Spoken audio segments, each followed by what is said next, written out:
Hey everybody, this is Jared2576 with another video. If you've seen my previous videos or my demonstration of the game I'm currently working on, it is in regards a platformer. For the most part, it is a 3D environment, but there are moments where I changed it to 2D, just to change it up so it's not so similar all the way throughout.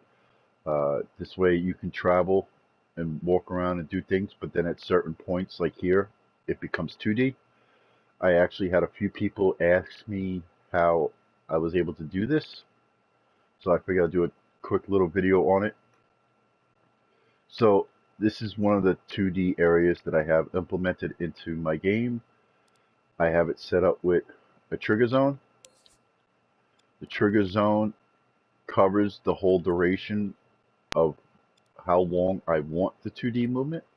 So it goes from the start here to the end here where the trigger zone ends. I have it set to trigger my puppet. When he enters the trigger zone, it turns on a transmitter, which I label 2D. The receiver is on my puppet. It doesn't have to be on the puppet. I did set it up that way, so that way when I go and do other scenes, it comes along with the puppet. But I have the receiver here set 2D, goes to a keyframe, and it goes to a teleporter. The teleporter aspect I did not cover at this point. I did not use it here. I used it at different areas, which I'll explain. So when this gets turned on, it turns on a keyframe. This keyframe turns on this 2D movement, which turns it into a 2D area. The only problem I have with this is that you can only, when that is on, you can only walk left to right. You can't go north and south. So that's why when I built this platform going in this direction, because I can't change it to go this way. I have reached out to other people throughout the community that are familiar with Logic. I have not heard anything yet. I'm hoping that you could change it to go this way, and then the camera would just snap like this, and then just follow you accordingly, like it does over here. All right. So that's going to give me the 2D movement and the direction that I want to head. Trigger zone also turns on the timer, which does the cinematic.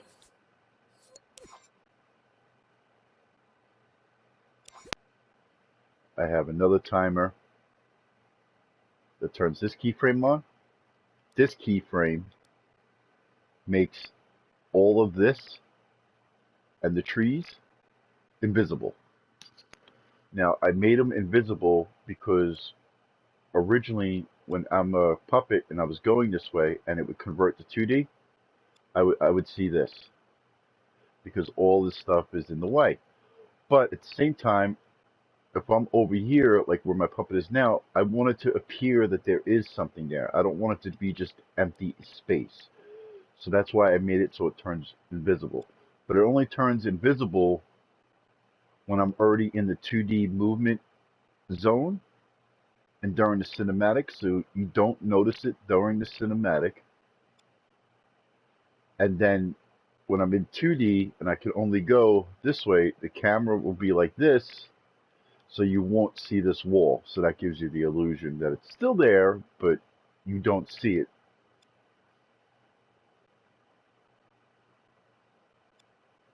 When I'm not in the trigger zone, it resets the timer, which shuts off that keyframe.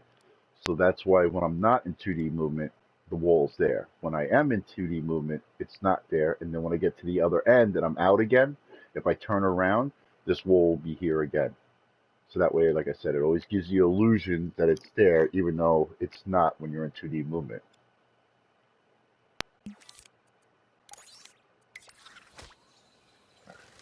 That's one area that I did. I have another area which is a little bit more complicated, kind of. A little bit more extra logic, actually. I wouldn't say it was more complicated. I would just say it was couple more pieces of logic. I'll show you that.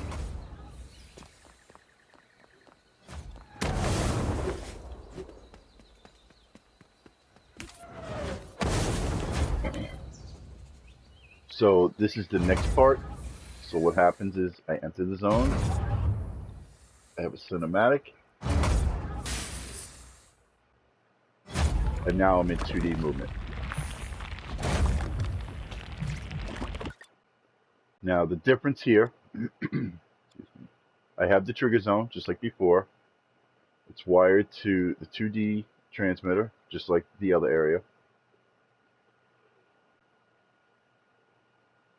I have this keyframe, which I'll cover in a minute. This is for other logic, for something else, so this does nothing to pertain to the 2D movement. This goes to the timeline, which is the cinematic text. Now, what I did here is, because the cinematic, the way I filmed the cinematic, when I was going through it, it would show you like this. So this was already disappeared. I don't want that illusion. I want it to be the illusion that it's still there. So when the cinematic ends, it turns on this counter. When the counter is full,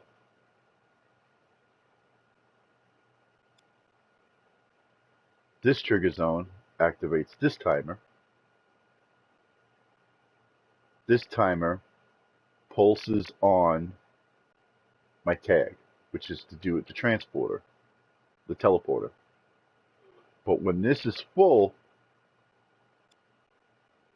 and this cinematic is done and that counter is full, it does another timer for just 1 second and it turns on this keyframe.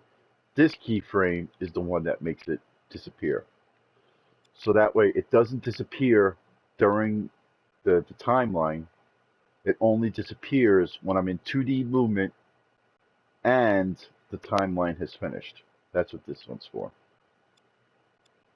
Now I had it set up when I'm not in the trigger zone to reset this and to reset that. So if I was to leave the area and come back in, everything would restart again. So that way there's no issues.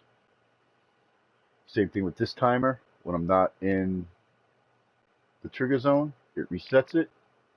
And now, like I said, it has pulses on a platform. So this is where the teleporter part comes into effect. Because it turns on the 2D,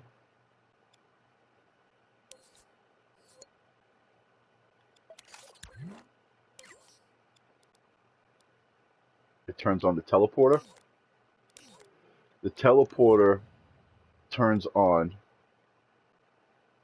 and the trigger turns on the target too. So I teleport to the target, which I have set there, which is in the middle of all the platforms.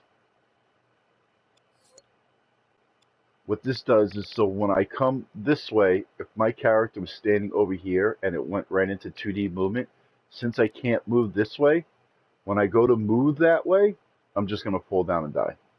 Same thing if the character was over here, because that was one of the issues I was having. I wasn't always landing on the platform depending on where I started up here, because this is wider than the platforms. Whereas before, I didn't use the teleporter when you were over by the bridge, because the bridge was the same size all the way across. So no matter where I was on that bridge, I was able to stand on the planks as I made it across. So that's what this is for. This just pulses on, and since the teleporter's on, I teleport it to it, and then it stops. Now I have it hooked up with the timer for 0.4 seconds. Oops. 0.4 seconds. So while the timeline is playing and you don't see it, you teleport to where the target is. So when the cinematic is over, you just think that's where you were. It doesn't show you teleporting to the target area. Now, the other issue I had when I was doing this is the camera. So Granted, it looked like this, but because I made the wall here invisible, it wasn't grayed out or stuck inside a sculpture. But the issue I was having was that I couldn't see that platform. These platforms were not visible because the camera was literally like this. So when I was here and I jumped down, it would go like this. And then I can't see the next platform. So what I did is on this keyframe,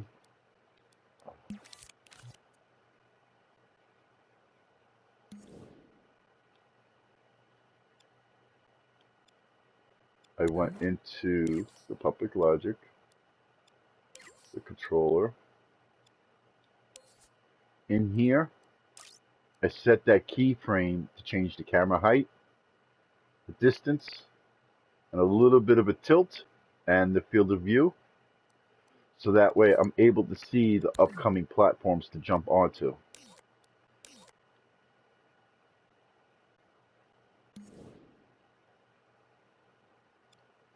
And that all takes place while I'm in the trigger zone, which, like I said, is the whole distance.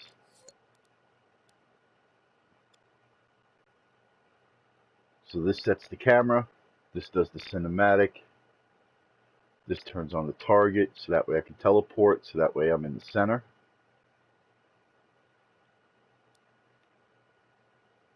And this makes the walls invisible. I hope that helps the people that were asking, inquiring.